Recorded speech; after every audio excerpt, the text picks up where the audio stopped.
Good evening, everybody, and welcome to tonight's official stream. So you've probably heard about it, or I hope you've heard about it, on Engine Driver. But coming soon, Train Simulator 2015 Epic Journeys Edition, which is starring Soldier Summit, which I know we're all very excited to see, and we're going to see some of that later on. So we're celebrating the upcoming release of the highly anticipated Soldier Summit tonight. Not only will you be able to enjoy an epic journey through Utah, we've also added 2 complimentary routes to take you on epic journeys through the heart of German and English countryside with the Mannheim to Karlsruhe and London to Faversham lines. So Soldier Summit won't be a standalone route. Instead, it will only be available in Train Simulator 2015 Epic Journeys Edition. However, this exclusive edition will be the same price as a single standalone route and will add to your existing collection. Standing tall between the western rim of the Rocky Mountains is the Wasatch Range between Utah and Idaho. In railroad terms, the Wasatch Range is famous for Soldier Summit, the mountain pass through which the Rio Grande pushed its steel rails west in 1882. Soldier Summit is the 5th highest mountain crossing on a US Western Transcontinental Railroad route. The Soldier Summit route stretches approximately 70 miles from Helper to Provo, Utah, with all the character, challenges and diversity of this legendary Denver and Rio Grande Western route. With grades of up to 2.4%, running a train along this route truly is going to be an epic journey. So you see the map we've got on there, so you can get a good idea for the where you're going to be going. And I think that picture that we've got there really summarises a lot of what you're going to be seeing on this journey. So what locos are going to be included in this route? So the star of the show is the SD40 T-2 tunnel motor. It's an EMD locomotive, diesel electric, and the tunnel motors were specifically an update to the SD40 design so that they could handle the cooling better in tunnels. Keeping the engine cooler and also keeping the hot gases away from the roof of the tunnel. Our implementation of the SD40 T-2 also includes a brand new take on a much more realistic braking system for North American trains, which we think is going to make coming down the hills a really, really interesting challenge. Next up on the roster, we have some supporting locos. We have the GP9. One of the most prevalent little jeeps, as they're called on the railroad. Put my teeth back in, so you'll be seeing a lot of these. They're 1,750 horsepower, so you'll be seeing trains with quite a lot of these locos on the front and throughout the train. And then moving on, we have the F40PH. So Soldier Summit also plays host to one of the most famous American passenger trains, the California Zephyr, which is featured through the F40PH, which will be hosting passenger trains, of course. So onto the what you're all looking for. So we're going to be running a scenario called Denver and Rio Grande Western Train 143. So Train 143 was a regularly scheduled Pueblo to Salt Lake City manifest freight. We're going to be taking it out on a pleasant afternoon. So we're ready to depart Helper after a crew change, and we'll begin the ascent of Soldier Summit from Helper to Summit. Our power will be a pair of SD40 T-2s on point and another pair of SD40 T-2s cut in ahead of the caboose as helpers. This scenario is by Gary Dolezal, Elphaba's Workshop, and we'll be putting a link up to Elphaba's fabulous collection of scenarios on Steam Workshop in a little bit. But now it's time to see some action. So cut us over there, Steve. So hi everybody, I'm Matt. Hi everyone. So unfortunately we have a couple of technical difficulties, so you probably won't be able to hear Steve. I will relay all of the interesting information across. So here we are on this amazing route. The scenery, just as I've seen it previously, is absolutely breathtaking. So we're cleared to pull, and subject to signal indications, proceed westbound from Helper via track 1.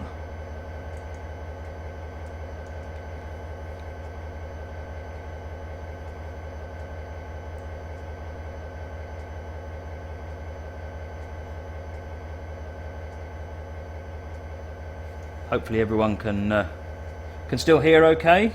Certainly the volumes are looking good on our side.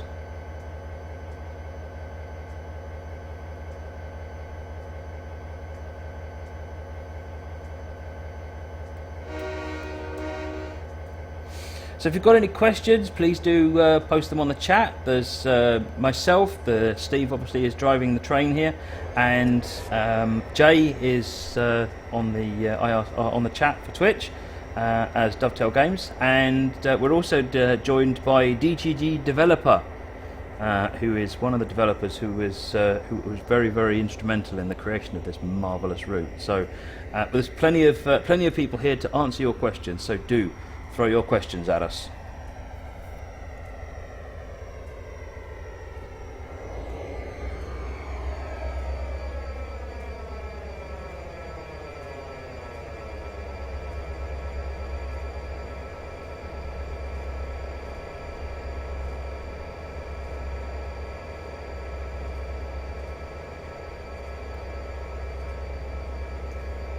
I know, as well as the just the amazing route and the stunning journey. I mean, you can get a glimpse of some of the views you're going to be seeing just from where we are now. But this is it's also really nice because this route's not. It obviously exists in modern day, but the rolling stock and everything is set slightly before current day. So, can you remember what the period is, Steve? Goes 1980s. So we're set 1980s. You've got the Denver and Rio Grande, so it's nice to see something that's not one of the current Class 1 railroads, just as a nice change. JJ's Movie Hole, is the Amtrak loco coming with the route? It is indeed coming with the route. So all the locos we have shown you so far come with the route.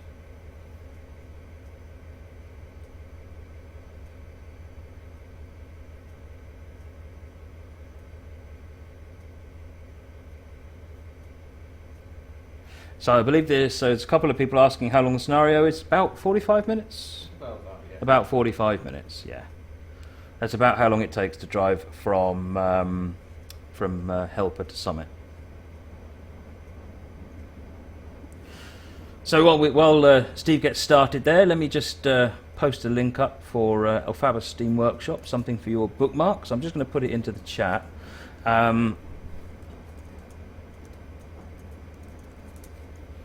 So yes, do take a look at some of the amazing creations that Gary Dolezal has created. They're very, very good.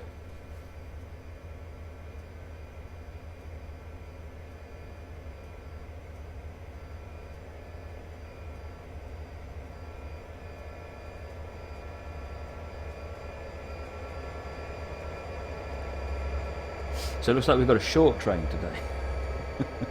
There's our helpers, which have been cut in ahead of the caboose. Lord Hunter, make a K36 please. I shall certainly pass on your suggestion.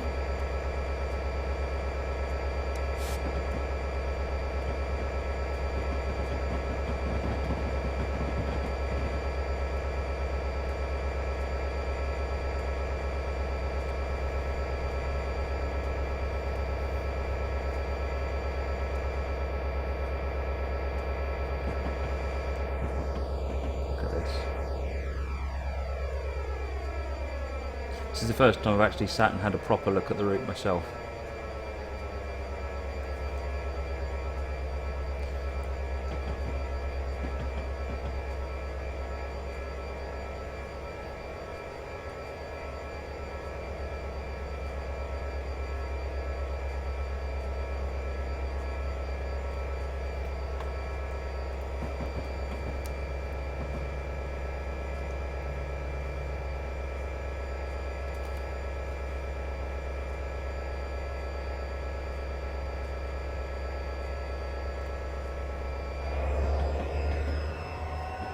So Mr. Sandman says, is the route pre the huge mudslide or after? It's after, isn't it?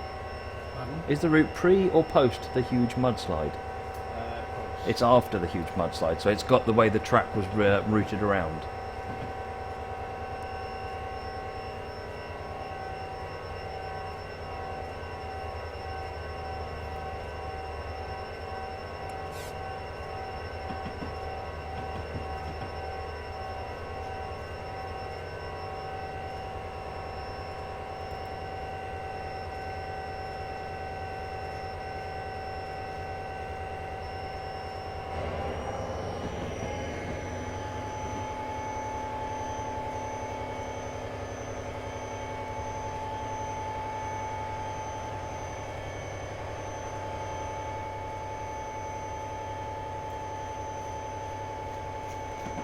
So in terms of scenarios, there are a number of them on the pack. So you have the F40PH, there are 3 scenarios, eastbound Zephyr, parts 1, 2 and 3. Then we've got GP9, 3 scenarios, the Provo Yard Duties, Supply and Demand, and the Price River Run. Then there are 2 scenarios for the SD40T-2.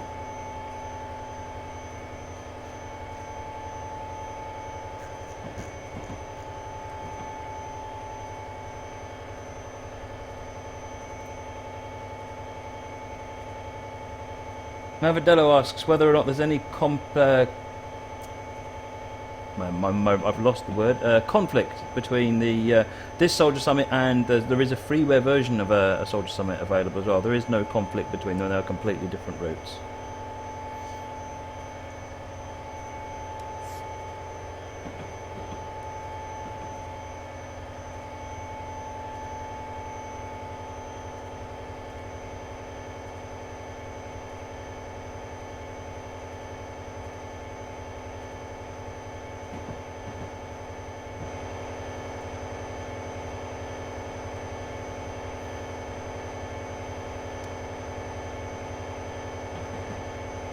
I just love the way that you feel so small with all these high mountains towering over you. It really is. Look at them. That's stunning.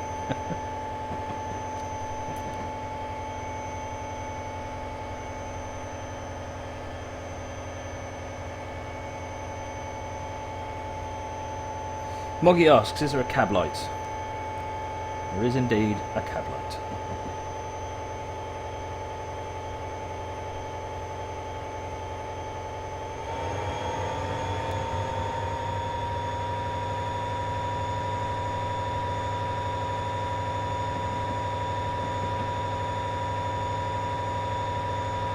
Lord Hunter asks if we can have a look around the cab, please, Steve.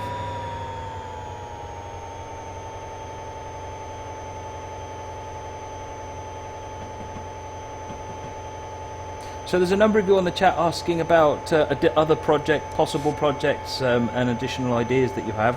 I'm making notes of them as you make them, but this session we're really talking about Soldier Summit, and I haven't got any updates for you on other projects that haven't been announced yet. So yeah, do keep your suggestions coming in, but I haven't got any updates for you at this time.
So I do want to say that this is an advanced preview.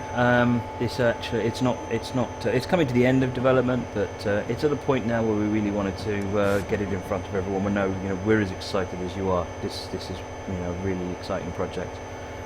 So if you see anything that you think could be improved, then please do let us know. Similarly, if you see stuff that you really, really like, let us know.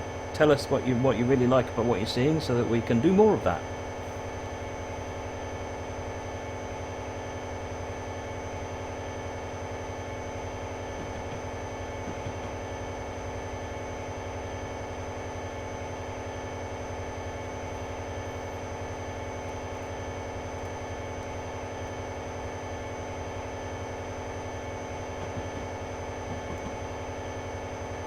So, Steve with Glasses asked what's the locomotive's top speed. The SD40T-2, the tunnel motor, its designed top speed is 70 miles an hour.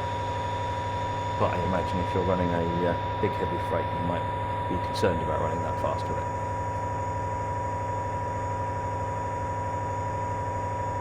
The new brakes really are going to challenge you. This scenario we're going uphill, but when it comes to scenarios where you're going to be going downhill, you really are going to find these new brakes which are much more prototypical. We've actually worked with a number of different other, much the same as we did with the peppercorn. We've worked with a different number of different people on this project. And one of those people is Mike Rennie from Smokebox, who is, if you've used the FEF3 or his 18N consolidation, both of which are available on Steam, you'll know they've got really nice braking system on them. So we've worked with Mike, and Mike's worked with engineers as well, and we think this is pretty much spot on. So we're really excited to see how people get on. Additionally, with the fact that you have to be so careful using these brakes and really learn how to use them properly, because you can't just apply release. It just doesn't work like that on the real railroad.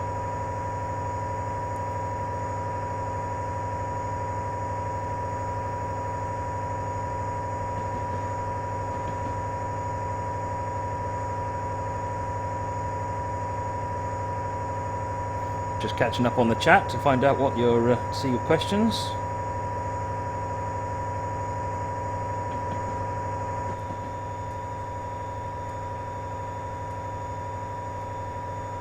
So Molman, yes, that's a really good thing. Skyhook Games, who recently we showed. Oh, look at that! Amazing.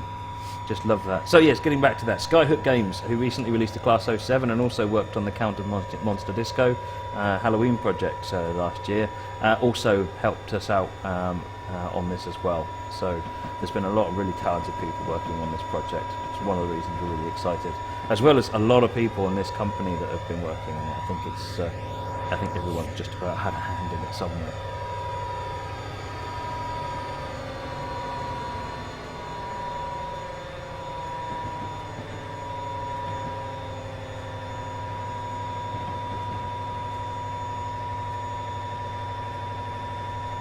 Lucas said he asks if this is using the Unreal Engine. No, this is TS15.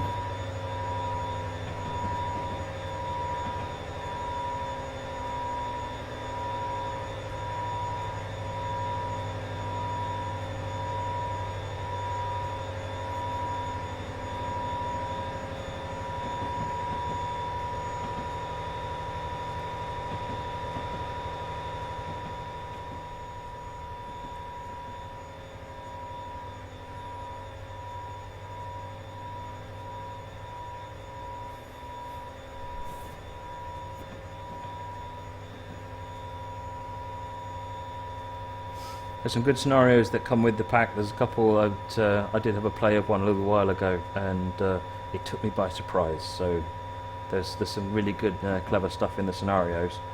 I'm also really looking forward to seeing what everyone comes up with on Steam Workshop as well.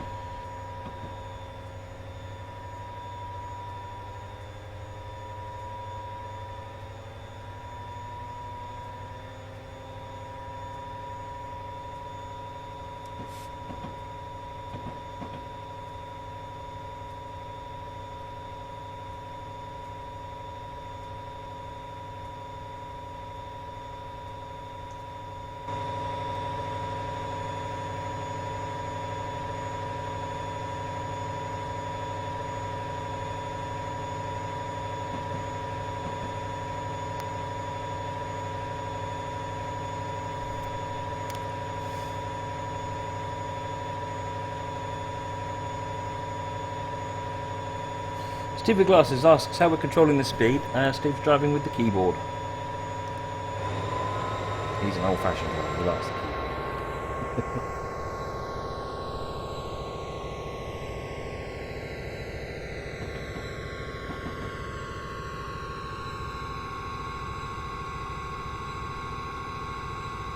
Mr. Sandman says, beautiful scenery but needs some speed changes. Well, I believe it's got all the speed changes the real route does, so that feels like the right place to be.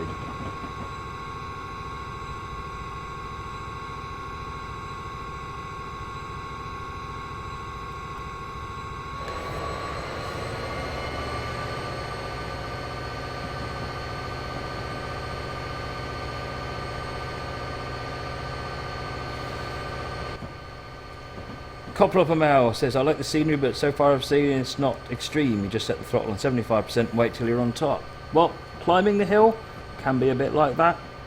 But when there's other signals on other scenarios that mean you have to stop and then get the train moving again, that gets a little more hairy. And then once you start going down the hill, then you'll see what extreme feels like.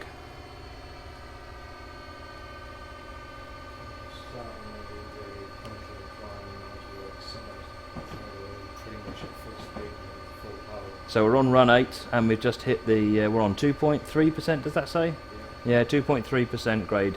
So we're pretty much on the steepest part of the line now. We're running run 8 and we're just about able to maintain our speed. If anything, we're very slowly dropping speed.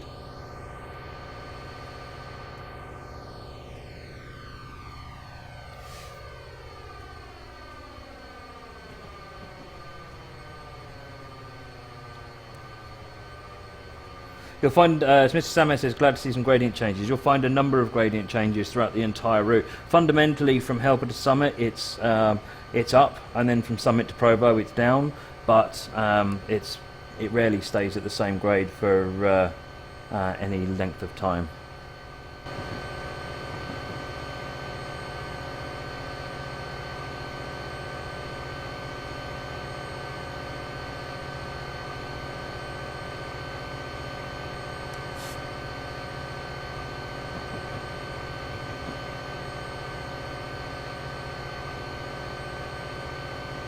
Joe the Fish, you say slowly dropping speed. If you actually come to a stop, is that the game over like on a steam train?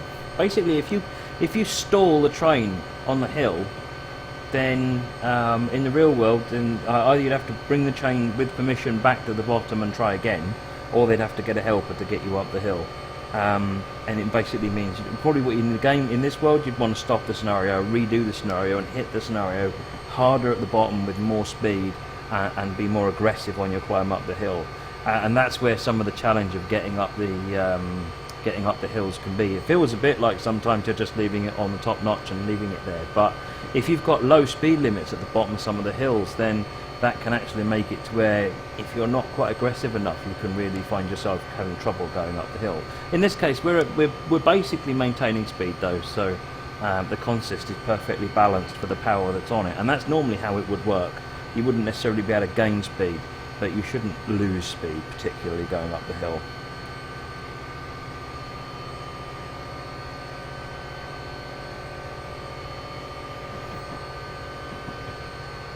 So again, that's where some of the challenge is. So if you're not going to gain any speed going up the hill because the consist is so perfectly balanced, then what you're going to find is that the time it takes for you to complete the scenario is going to be basically based on how fast you can be at the bottom of the hill.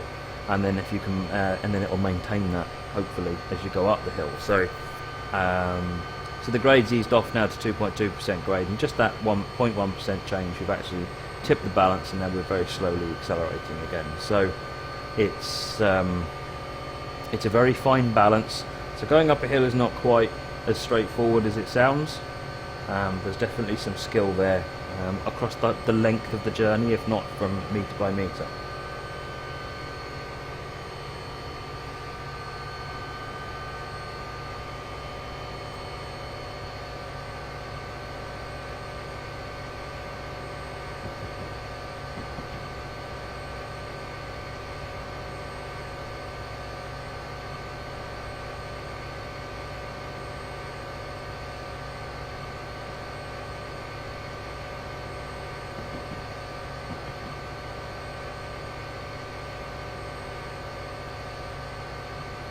Mavadillo asks, this looks like a standard scenario. This is a scenario by Gary Dolezal that has been done for the stream, and I believe will be uploaded to Steam Workshop on the release of the route. Yep, Steve is nodding. So this one will be available for you to play. So this is a workshop scenario. The pack actually comes with career scenarios and achievements and so forth. Joe the Fish has asked if we can have a look at the map view at an appropriate juncture, Steve.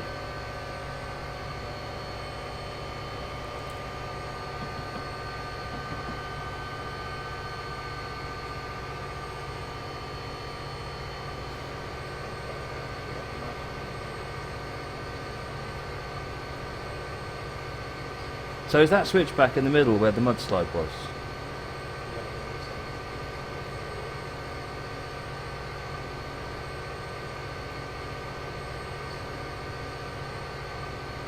So this is where it was, where the track was rerouted.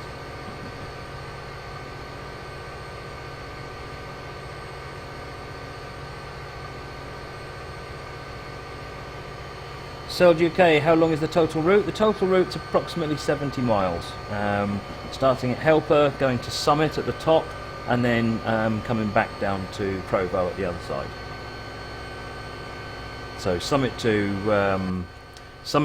Helper to Summit is it's going to take you about the 45 minutes, hard slog up the hill, and then if you go then from Summit to Provo, it's quite a long journey from Summit to Provo. Going down, and again it's a little bit of a roller coaster at times.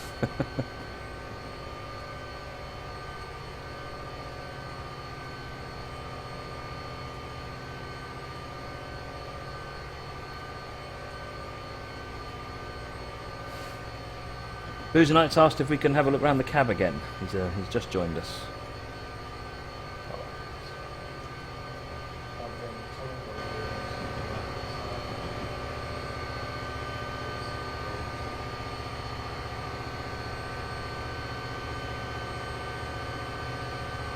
So I think this is quite a photographed area, isn't it? Yeah, this is quite a. I know I've seen a number of photographs of the Cayenne Tunnel. It's quite recognisable, in fact, very recognisable.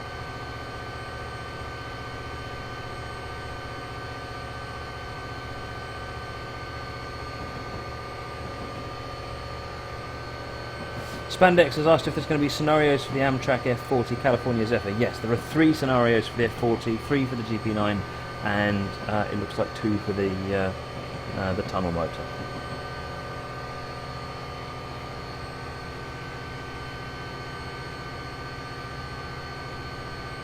So in case anyone didn't catch the beginning of the stream, we're having a couple of technical issues with microphones, so I'm the only one kitted out with the microphone. So if you can't hear Steve, that's because he hasn't got a microphone of his own this evening. So I will relay what he's saying. Steve says it's not a bad thing. He's doing himself a disservice.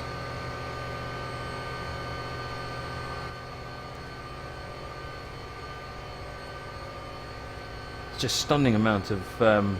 There's nothing flat about this route in terms of the hillsides, the mountainsides. It's all got all of this extra detail on it. It's really amazing.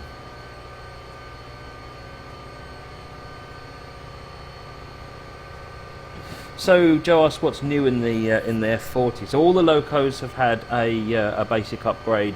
They've brought up to 2015 standards with lighting features, some extra details, and so on and so forth.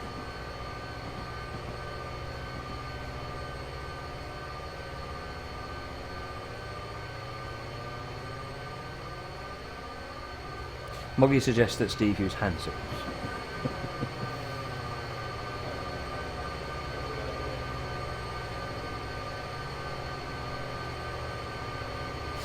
Jay suggests that Steve will now be communicating with us through the medium of interpretive dance.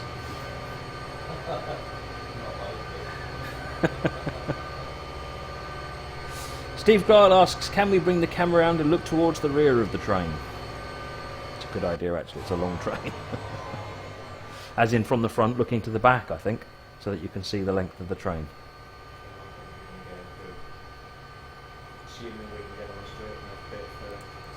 Look at it snaking around these curves. There we go, look at this. So the caboose obviously is with the pack. There's a number of different freight wagons in the pack as well.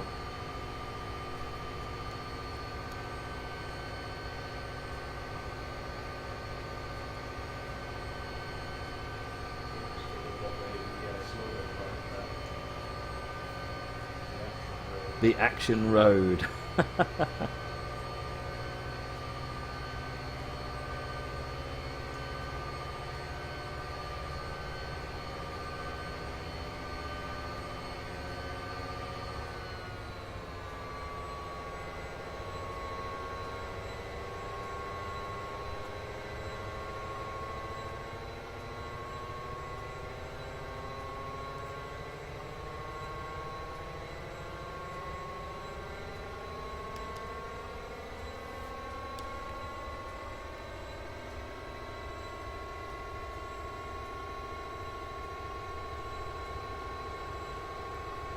Burnout Tracer says, is there a passenger view in the caboose? I must admit, I don't know. There is. Look at that. I don't know what it is. It seems really odd, but I really like passenger views in cabooses. Being able to see down the length of the train, and it's just an alternative viewpoint. It's just a little bit unusual, I think.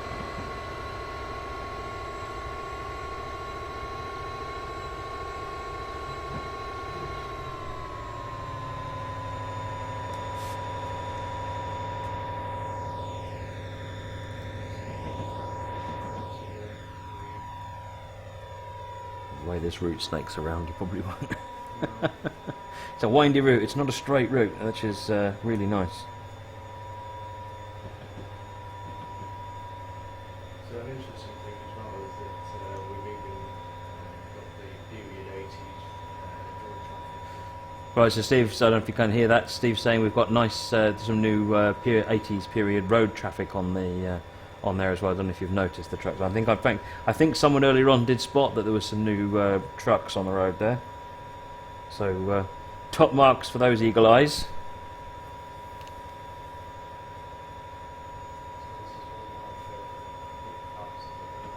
Look at this.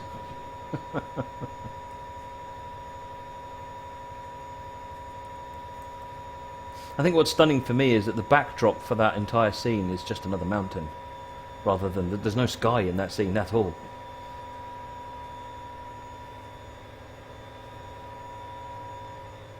Mr. Sandman, will downhill braking be setting up dynamic brakes and assisting with train brakes? Yes. That's basically the rule of the road if you're going down hills with the realistic braking. Because of the long delays in applying and releasing brakes and running the risk of running out of air, which is a real risk with this new braking setup, which means you won't be able to stop short of your emergency brakes. Then what you want to do is put a minimum service application on and then use your dynamic brakes to then adjust that to trim the brake and apply more or less as you need to. Which really, once you get the hang of it, it's fine. Until you get the hang of it, it's going to be it's a really interesting challenge. It's great fun to learn how to do it and know that you're actually doing it more prototypically.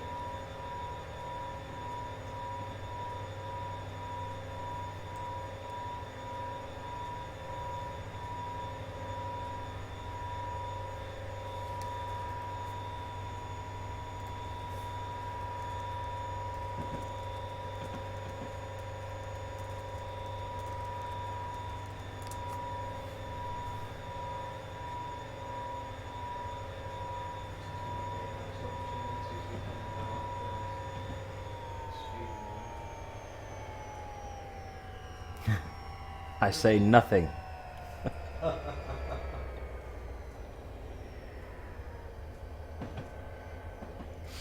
One of the things. Yep.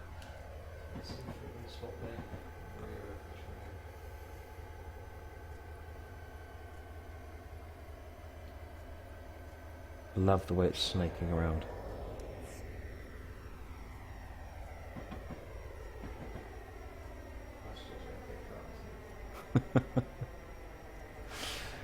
Tungsten ring boilers would like a number 4 view. Trucks on their own, excellent.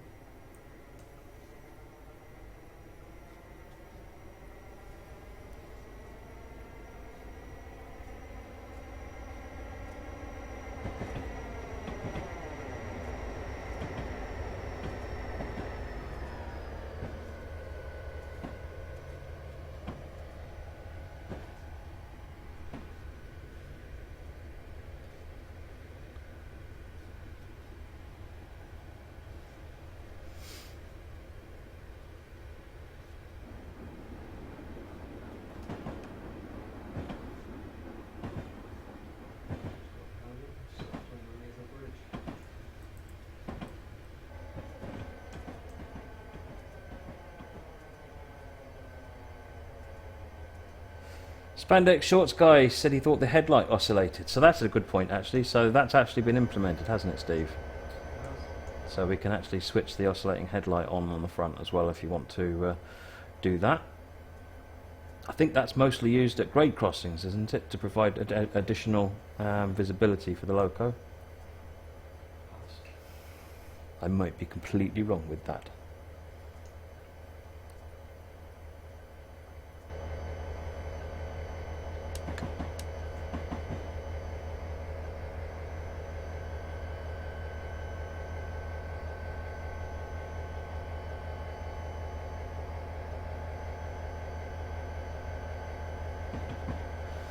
Anthony Pecoraro, does the Amtrak have a higher speed limit than the freight trains? Honestly, I don't know is the answer to your question. Passenger trains do have a slightly higher speed limit, I believe, on the So I don't know if you heard that. Steve said that he believes that passenger trains do have a slightly higher speed limit.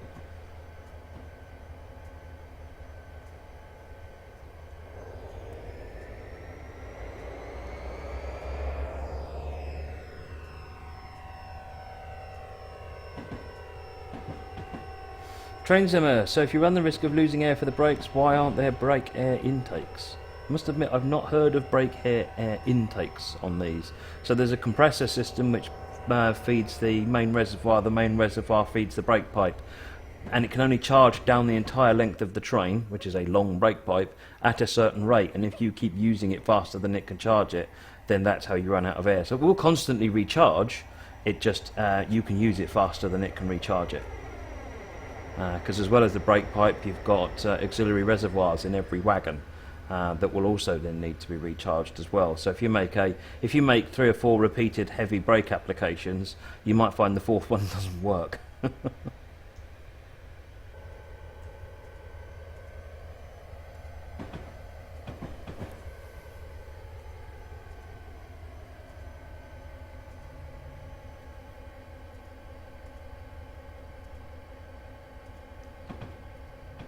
But it would work after a little while. And the emergency brake will always work. So the emergency brake, as prototypical, has its own reservoir.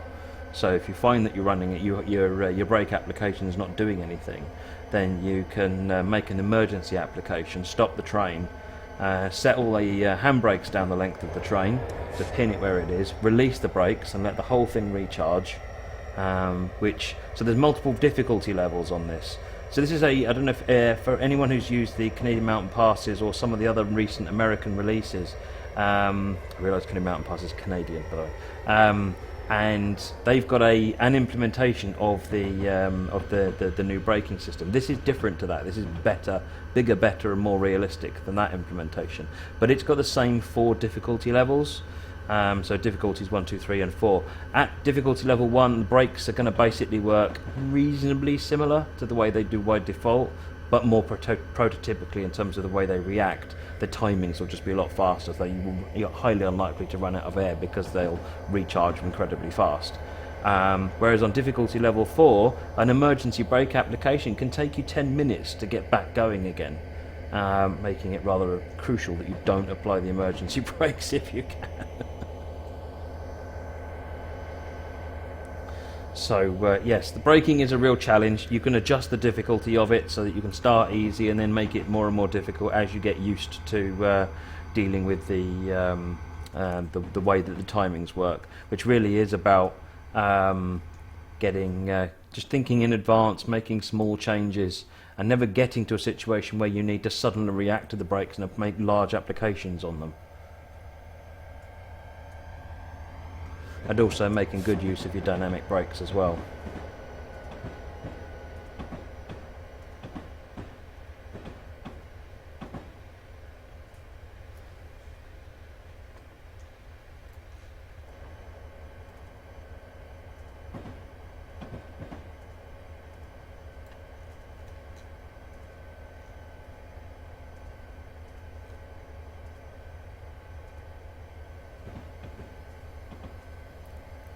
Spandex Short Guy asked about classification lights. I don't believe classification lights have been implemented, no. So you've got cab lights, number lights, front light, you've got the rotary light.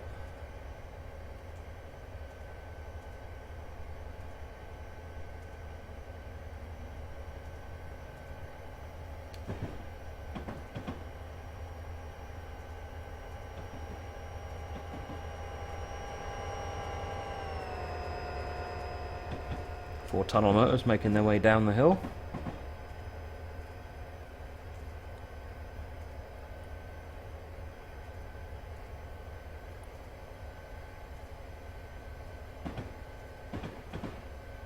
So if anyone's just joined, we're having a look at Soldier Summit tonight, which is the star of the new TS 2015 Epic Journeys edition. We've just been running this scenario from Gary Dozel, known on Steam Workshop as El Faber's Workshop. So many thanks to Gary for this amazing, it's a really good scenario. So we've been running from Helper up to Summit with Steve driving. So I'm joined by Steve. If you haven't seen Steve before,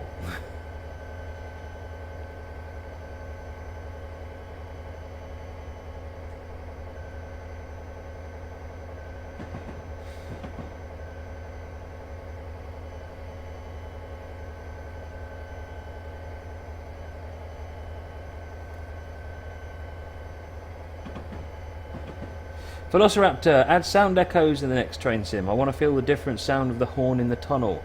If you go into your game settings and turn on EFX sound effects, then you will find you get exactly that. That's already been built in since 2014, if I remember rightly. And prior to that, it had been in there, but only if you had certain graphic sound cards.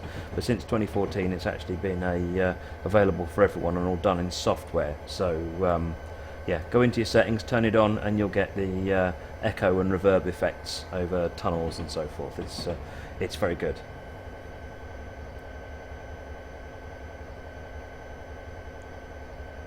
Urok asks how many miles in the route. The route is about 70 miles from Helper to Provo in Utah.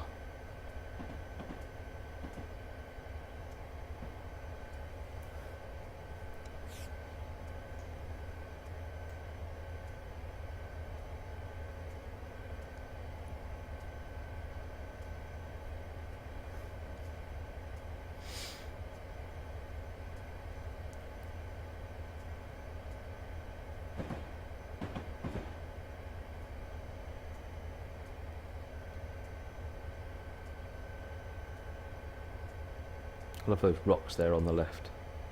Really brightens that scene up. The scenery's completely changed to what it was when we first started as well. It's got more green, hasn't it? Yeah. Yeah. So Steve was just saying that the scenery's changed quite a bit. So from when we started, the route had quite a yellow tone to it, and now it's got quite a greenish tone to it. Mavadillo asks what brake difficulty Steve is running. I think Steve is running on difficulty level 1, isn't he? Yeah.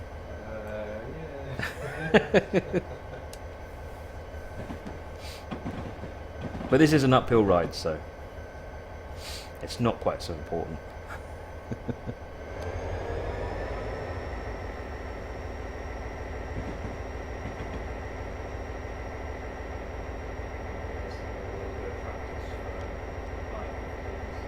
Yep, Steve's just saying he needs a bit of practice for the higher difficulties, and that's how it's going to be for... I mean, I wouldn't recommend anybody go straight into difficulty level 4. You'll find you have a runaway train. Use difficulty level 1, get used to the behaviours, although you have the benefit of the fast reaction times, and then as you get familiar with it and happy with it, bump it up another difficulty level. Get used to the timings, bump it up another difficulty level, and that way you'll be able to manage it, and it really makes a tremendous difference to how you actually have to think about driving the trains. One of the things that people have said previously is, particularly the non-American enthusiasts, is so what's really fun about driving these trains that are 25 miles per hour, and that's it. It's just a long train, 25 miles per hour, and with the brakes working like this. There you go, window open as well, fabulous. With the brakes working like this, going down the hill, what you're going to find is 25 miles per hour seems monstrously fast, and you really don't want to be going that fast because you're thinking, how am I going to stop this thing? And that's really where the challenge is trying to actually manage this monster of a train.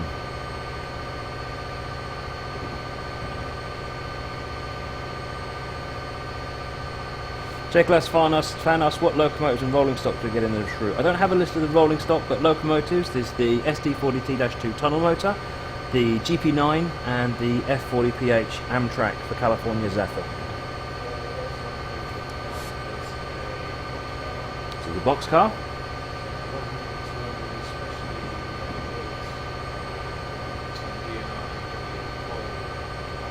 Coal hopper, yeah.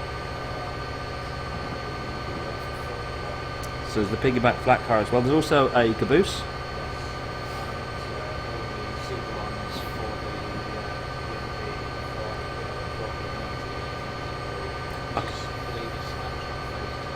So we've got 1980s Amtrak Superliners, which, if memory serves, as Steve says, is Phase 2.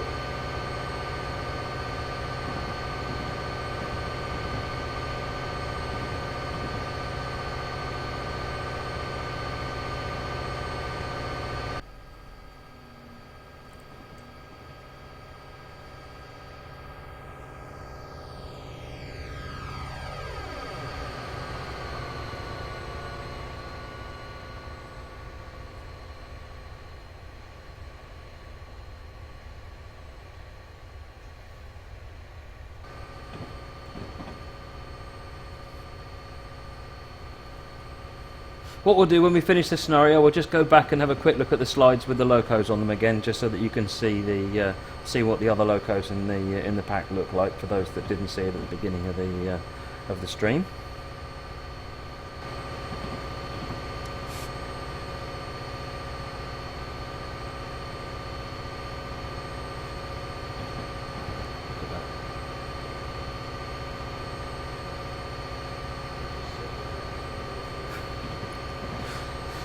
Steve's just saying, you sit and look out the window for ages. Absolutely stunning view. And I completely agree. Problem is that I can see myself definitely not doing too well with the braking and so forth on this, because I'm going to be gazing, oohing and ahhing at the scenery and looking down and realising, oh, 70 in a 20. I probably should slow down. But I'll have enjoyed the scenery. Spandex Shorts guy would like a blow of the horn, please.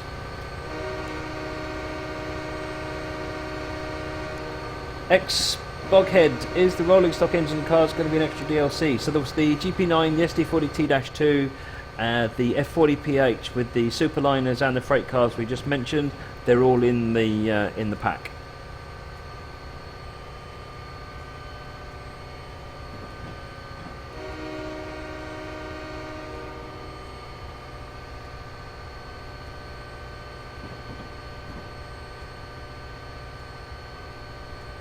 Perlman, you've probably covered this, but can you use the dynamic brakes without derailing the train? Yes, I believe so. I think we've had no problems using the dynamic brakes. Indeed, you have to use the dynamic brakes going down the grades from Summit down towards Helper and Provo. Bring the head of your train to a stop at Summit, West Crossover South, and anticipate a brief stop to have your helper cut off. Dispatch out.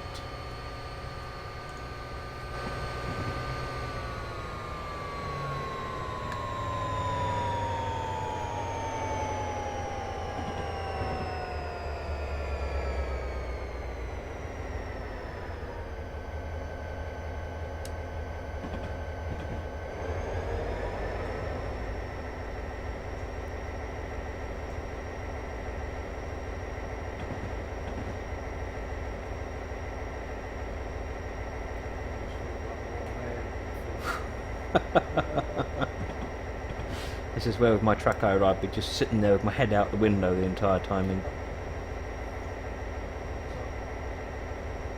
Yeah, exactly.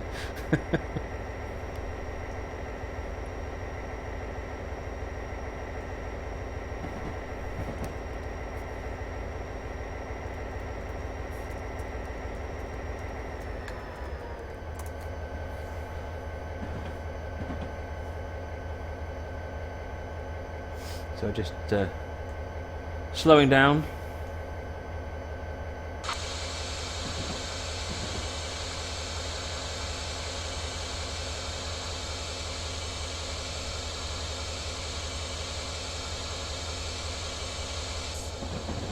Spandex Shorts guy says you can still run any equipment on this route that you like other routes like Surfliners, Big Boy of the Day, like absolutely yes. You can take the the different bits from your collection and run that across this route as well if you want to. So if you want to run different trains like the big boy, go for it.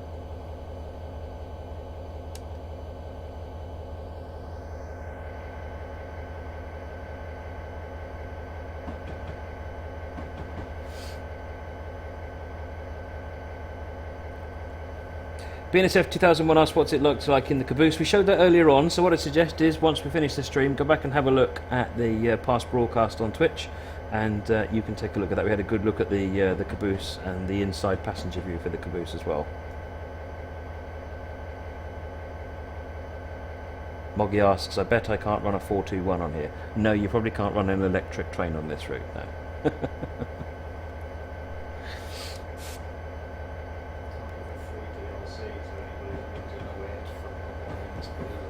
And documents it. We want to see the video. We may not sit and watch it, however.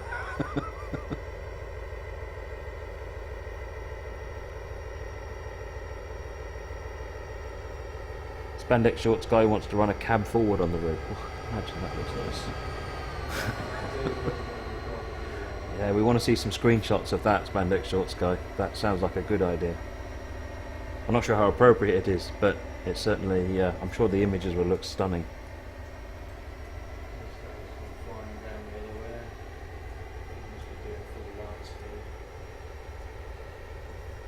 That's probably me driving the train. I was supposed to have stopped a mile back. There's me panicking. Ah, I can't stop.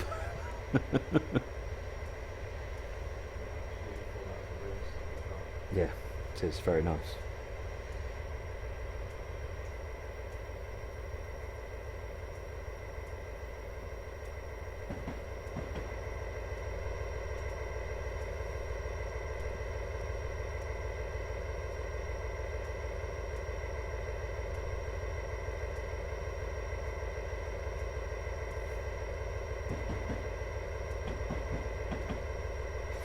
So there's a number of people asking when it's going to become available. Keep an eye out on Engine Driver and Facebook, and as soon as there's news on a release date, we'll get that out to you as fast as possible. You can trust us on that.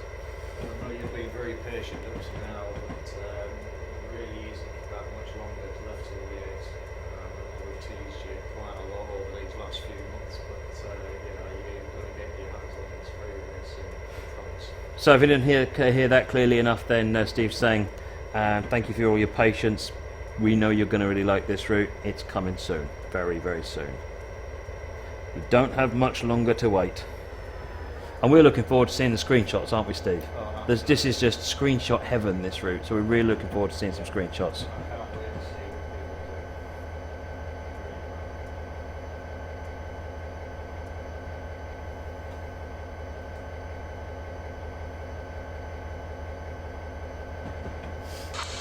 Fringe Starlin says, so what makes Soldier Summit such a legendary route? Well, I think it's the scenery, it's the grades, it's the way the track winds around. It's just the whole package, really. It's a journey that you'll want to do over and over again, different ways, different trains.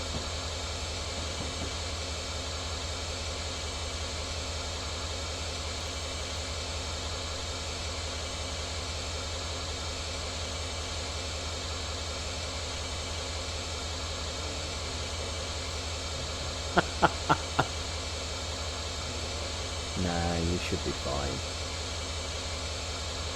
Ish.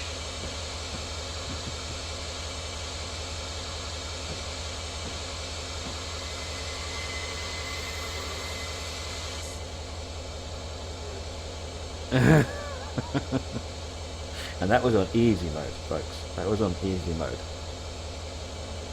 There we go. So yes, that scenario is, let me just get my little crib sheet out again. So that scenario was D&RGW Train 143. That's going to be up on Workshop at some point. It's by Gary Dolezal at Elphaba's Workshop. I am just going to post another link to Elphaba's Workshop because it really is just, it's a good place to get some really fabulous American content. So I definitely recommend that you head over there.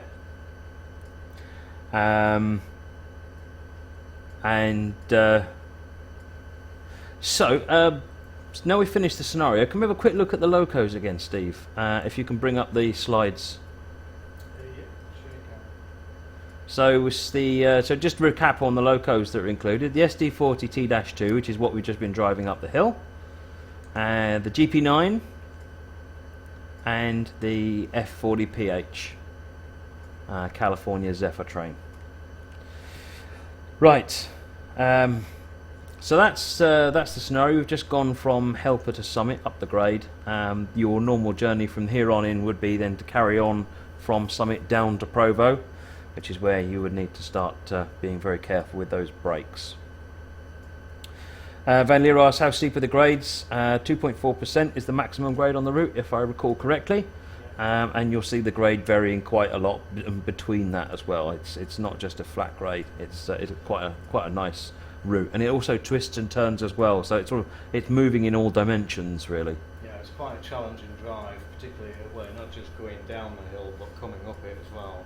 If you've got a heavy train, it's really going to push your skills to the limit. Excellent.